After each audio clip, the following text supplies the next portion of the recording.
गङ्गातरङ्गरमणी यजटाकलापं गौरी निरन्तरविभो श्रितवामभागम् नारायणः प्रियमनं गमदापहारं वाराणसीपुरपतिं भज विश्वनाथं वाराणसीपुरपतिं भज विश्वनाथम। मैं आचार्य ओम प्रकाश जी काशी की पावन धरा से श्रावण मास एवं पुरुषोत्तम मास के शुभ अवसर पर श्री शिव महापुराण कथा का श्रवण कराने का प्रयास करता हूँ।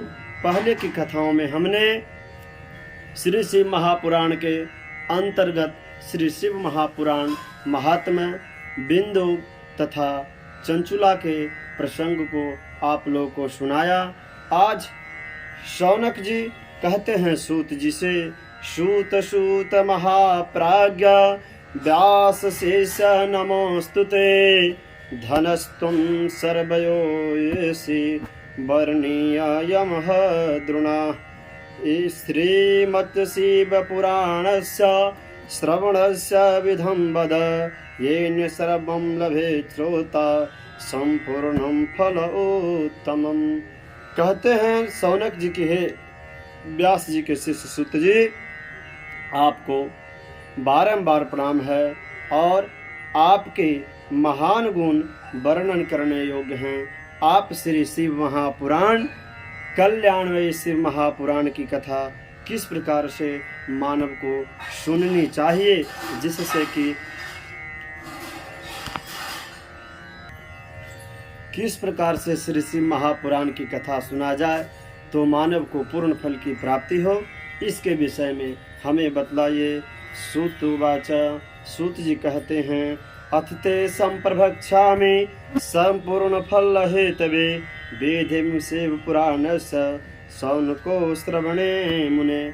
शौनक मुनि जी, मैं आपको श्री शिव महापुराण की पावन विधि के विषय में बतलाने जा रहा हूँ, किस प्रकार से कथा श्रवण करनी चाहिए। सर्वप्रथम दैवज्ञं समाहूय संतोष जनान्वितः मुहूर्तं शोधये शुद्धं निर्विघ्नेन समाप्तये। सर्वप्रथम दैवज्ञ ज्योतिषी ब्राह्मण को बुलाकर और अच्छा मुहूर्त का शोधन करना चाहिए, जिससे कि निर्विघ्नता पूर्वक कथा की समाप्ति हो, किसी प्रकार का कथा में कोई विघ्नता नहीं हो। इसके लिए दैवज्ञ ज्योतिष को बुलाकर मुहूर्त का जरूर शोधन करना चाहिए। दूरे हरे कथा के जित दूरे संकीर्तना स्त्रियः शूद्रदेवो ये च बोधयस्तम भवेत् ततः। जो भी स्त्री शूद्र शंकर की भगवान शिव की कथा से वंचित रह गए हैं, उनको इस कथा में जरूर निमंत्रित करें कि आप आएं और शिव महापुराण की कथा को श्रवण करें। देशे देशे संभवाये कीर्तना श्रवणोत्सुका तेषामानयं कार्यं तत्प्राकार्थमादरात्। सब लोगों को निमंत्रण जरूर देना चाहिए, कहना चाहिए कि हमारे घर में श्री शिव महापुराण की पावन कथा के आयोजन की जा रही है। आप लोग संभव हो तो 11 दिन के लिए, 9 दिन के लिए, 7 दिन के लिए, 2 दिन के लिए, 1 दिन के लिए, नहीं तो कुछ क्षण के लिए ही पधारें, लेकिन श्री शिव महापुराण की कथा श्रवण हेतु आप जरूर आएं। इस प्रकार से लोगों को निमंत्रण देना चाहिए। विवाहे यादृशं वृत्तम विवाहे यादृशं चित्तम तादृशं कर्जमेव हि अन्या चिंतया विनिवृजम सर्व शौनको लौकिक। शौनक जी कैसे कहते हैं सूत जी के, हे शौनक जी, जिस प्रकार से विवाह उत्सव जैसे उल्लासपूर्ण मन स्थिति होती, अपनी बिटिया के ब्याह में जितना उत्साह से हम लोग शादी की तैयारी करते हैं, ठीक उसी उत्साह से श्री शिव महापुराण की कथा को सुनने के लिए व्यक्ति को उत्साह से आयोजन करना चाहिए और वसुधा विशाल होनी चाहिए, जहां से अधिक श्रोता बैठकर कथा को श्रवण कर सके, ऐसी जगह का चयन करना चाहिए। उदंग मुखो भवे वक्ता श्रोता प्राग्रनस्तथा वित्त कर्म पदोर्गेयो विरेधो नास्ति कश्चन। वक्ता उत्तर दिशा की ओर मुख कर बैठे तो श्रोता पूर्व दिशा की ओर और मुख करके बैठे तथा पालथी लगाकर सुखासन में बैठकर धीर चित एकाग्रचित होकर श्री शिव महापुराण की कथा को श्रवण करें। बाल युवात वृद्धो वा दरिद्रो वापि दुर्बल पुराणज्ञ सदा बंध पुजस्त सुकृतार्थ भी। वक्ता बालक हो, वृद्ध हो, युवा हो अथा दुर्बल हो, जैसे भी हो, पुण्य चाहने वाले व्यक्ति को कभी भी वक्ता के विषय में किसी प्रकार का किंतु प्रंतः संशय और श्रद्धा में कमी नहीं करना चाहिए। वक्ता पूजनीय हैं, उनका पूजन करना चाहिए।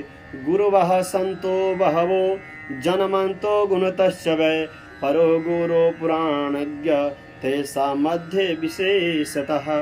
जन्म से लेकर जीवन पर्यंत माता पिता शिक्षा गुरु दीक्षा गुरु तमाम गुरु मिलते हैं जो जीवन में सद्मार्ग को बतलाते हैं, परंतु संसार में जन्म तथा गुणों के कारण बहुत से गुरु तो होते ही हैं, परंतु उन सभी में पुराण वक्ता को विशेष विद्वान परम पुरुष को गुरु मानना चाहिए। गुरु माना गया है।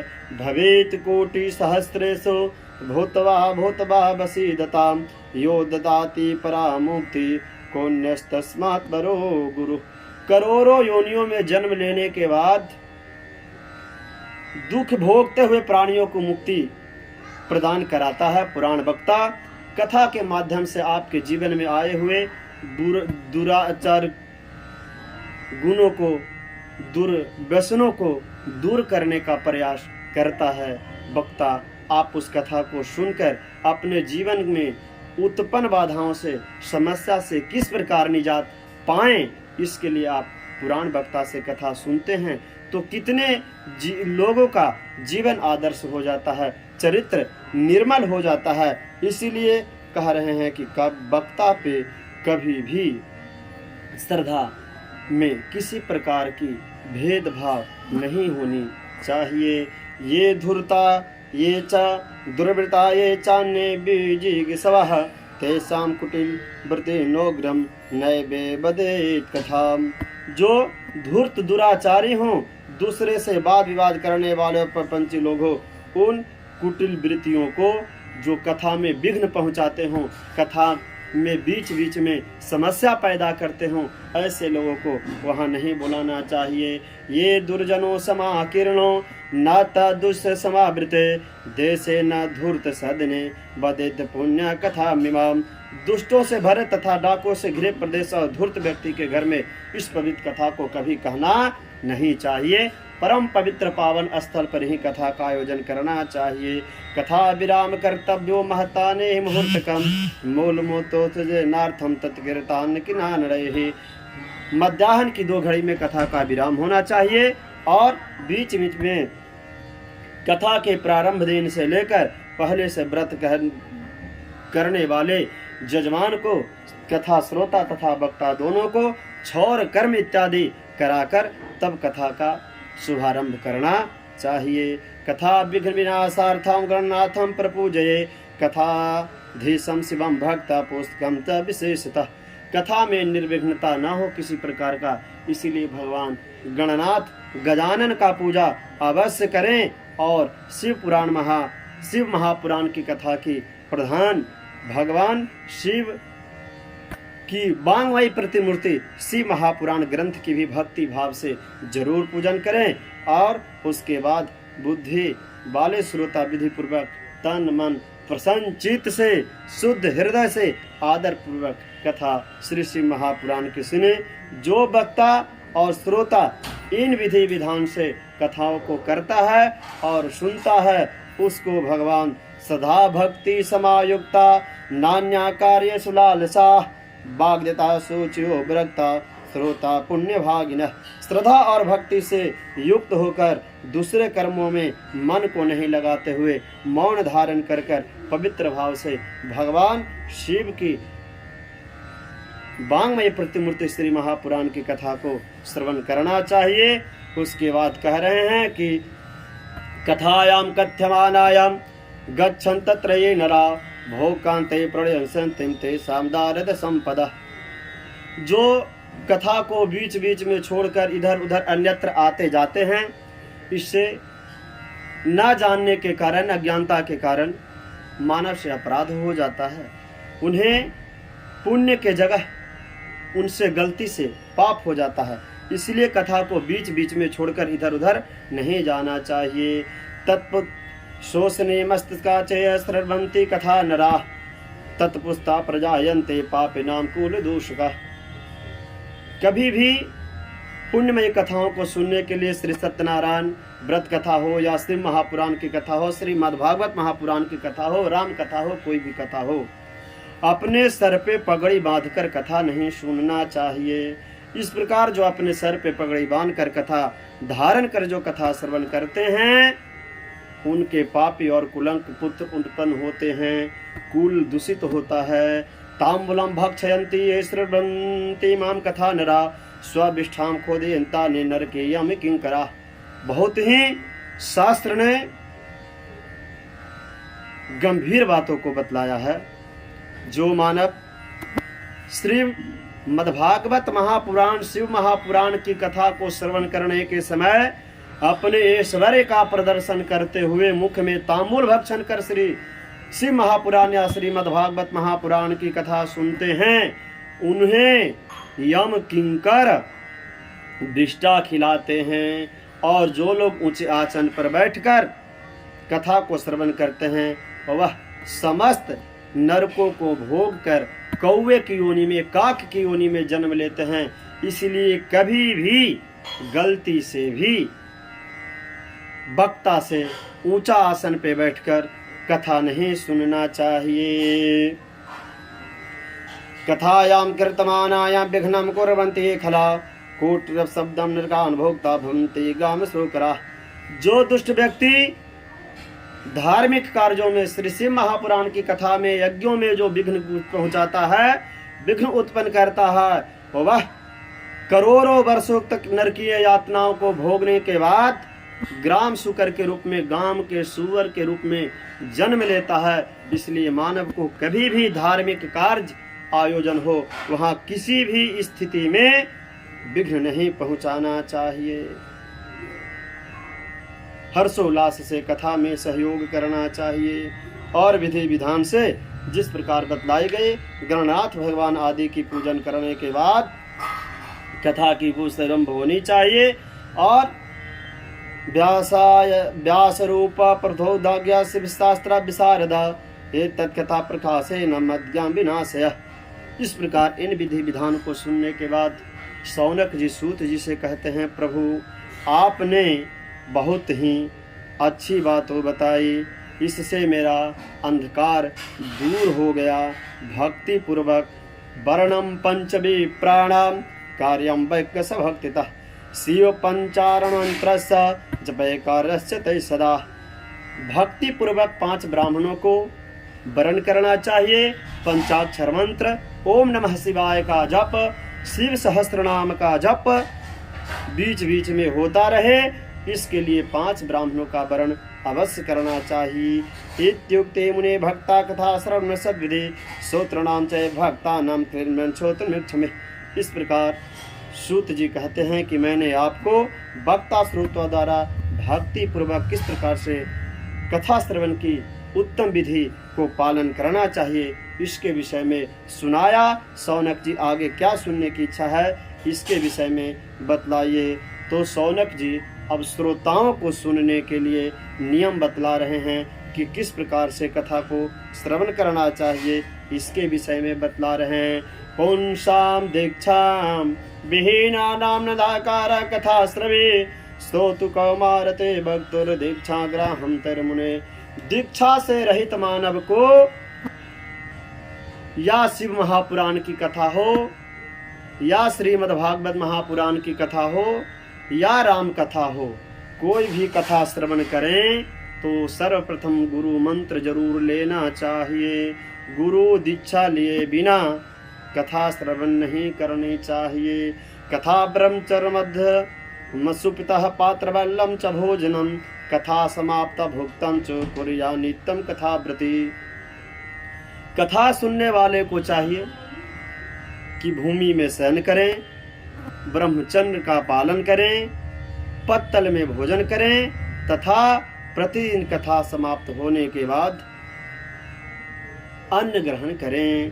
गरिष्ठाम दूदलम दग्धम निष्पाशम मसूरिकाम भाव दुष्टम प्रयोस्थितम दग्धानि तम कथाव्रति। गरिष्ठ अन्न दाल, जला अन्न, मसूर, सेम, भाव दूषित बासी अन्न खाकर कभी भी कथा व्रति पुरुष को कथा सुनना नहीं चाहिए। विशेषतः वार्तकम च काल्यंत चिंजिंडकम मूलकम तथा कुष्मांडम नालिकेरम तमूलम जग्बा कथाव्रति। कथाव्रति को बैगन, तरबूज, चिचड़ा, मूली, कोहड़ा, प्याज, नारियल मूल आदि कंद इन सबों को त्याग कर देना चाहिए। पलांडुम, लसुनम, हिंगम, गुंजरणम मादकम तथा वस्तुन्याम संज्ञानी वर्जेयेत कथाव्रति। जिसने श्री शिव महापुराण की कथा को श्रवण करने का मन में संकल्प रखा हो, उसे व्रत में प्याज, लहसुन, उत्तेजक पदार्थों का, हींग इत्यादि का श्रवण भोजन में नहीं लेना चाहिए। रजस्वला स्त्रियों से दूर रहना चाहिए और ब्राह्मण से द्वेष रखने वाले तथा वेद से बहिष्कृत मनुष्यों से संभाषण नहीं करना चाहिए। सत्यम, शौचम, दया, मौनम, मार्जवम, विनयम तथा और्जम मनश्चैव कुर्यान्यन्तम कथाव्रति। कथा श्रवण करने वाले को प्रतिदिन सत्य, शौच, दया, मौन, सरलता, विनय तथा मन की उदारता से इन सब सद्गुणों को अपनाते हुए कथा को श्रवण करने चाहिए। इस प्रकार से काकबंधा सप्तविधा अपि खल्ल स्त्रियाः स्त्री बदगर्भा चया नारी ताभ्याम सर्व्या कथा परा। जो काकबंधा तथा 7 प्रकार की दुष्ट स्त्रियां, जिसकी स्त्री गर्भ गिर जाता हो, जिस स्त्री का गर्भ गिर जाता हो, इन सभी स्त्रियों को शिव पुराण की कथा अवश्य सुननी चाहिए। और स्त्री हो या पुरुष, सबको यत्न पूर्वक श्री शिव महापुराण की कथा सुननी चाहिए। श्री शिव महापुराण की कथा पारायण के दिनों को अत्यंत उत्तम करोड़ योग को समान पवित्र मानना चाहिए। इस प्रकार व्रत धारण करके परम श्रेष्ठ कथा श्रवण का आनंद पूर्वक इस श्री महापुराण की कथा सुननी चाहिए। शिव चतुर्दशी के दिन जो व्रत करने का फल प्राप्त होता है, शिवरात्रि का व्रत करने का जो पुण्य प्राप्त होता है, वह पुण्य श्री शिव महापुराण की कथा श्रवण करने से प्राप्त हो जाता है। कहते हैं एवं शिव पुराण से पारायणमख महोत्सवे समाप्ते श्रोतिर्भिर्भक्त्या पूजा कार्य पर्यततः। इस शिव महापुराण की कथा पाठ एवं श्रवण संबंधी यज्ञ समाप्त होने पर श्रोताओं को भक्ति पूर्वक शिव के समान पूजा कर विधि पूर्वक वक्ता का भी पूजन करना चाहिए और पुस्तक को आच्छादित कर नवीन सुंदर वस्त्र बांधने के लिए सुदृढ़ दिव्य सूत्र लगाए एवं पुराण वक्ता को दान कर दें। यदि श्रोता विरक्त हो तो उन्हें कथा के समाप्ति के दिन विशेष रूप से गीता का पाठ कर लेना चाहिए, जिसे श्री रामचंद्र जी के प्रति भगवान शिव ने कहा था। और यदि गृहस्थ श्रोता हो तो उसे श्रवण कर्म की शांति के लिए शुद्ध हविष द्वारा होम करना चाहिए और रुद्र संहिता के प्रथम श्लोक द्वारा होम करे अथवा गायत्री मंत्र से होम करना चाहिए, क्योंकि शिव महापुराण गायत्री मय ही बतलाई गई है। शिव पंचाक्षर मूल मंत्र से हवन करना चाहिए। होम करने की शक्ति न हो तो विद्वान पुरुष यथाशक्ति हविष्य अन्न ब्राह्मण को दान दे दे और न्यूरातिरिक्त दोष की शांति के लिए भक्ति पूर्वक शिव सहस्रनाम का पाठ करना चाहिए। इससे सब कुछ सारे पुण्यों की प्राप्ति हो जाती है, इसमें किसी प्रकार का संशय नहीं है। कथा श्रवण संबंधी व्रत की पूर्णता सिद्धि के लिए संभव हो तो 11 ब्राह्मणों को मधु मिश्रित खीर से भोजन कराना चाहिए और शिव पुराण की पुण्यमय पुस्तक को स्वर्ण निर्मित सिंहासन पे वक्ता को दान करना चाहिए। तेन दान प्रभावेन पुराण से सौनका समापन ग्रहम से मुक्तम स्याद् भव बंधनात्। इस प्रकार जो पुराण शिव महापुराण की पुस्तक को वक्ता को दान करता है, उसके प्रभाव से भगवान शिव के अनुग्रह पाकर वह पुरुष भव बंधन से मुक्त हो जाता है और श्री संपन्न शिव लोक को प्राप्त करता है। प्रेम से बोले श्री शिव महापुराण की जय।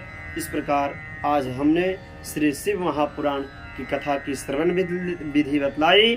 कल से हम आप लोगों को विद्वेश्वर संहिता में प्रवेश कराएंगे।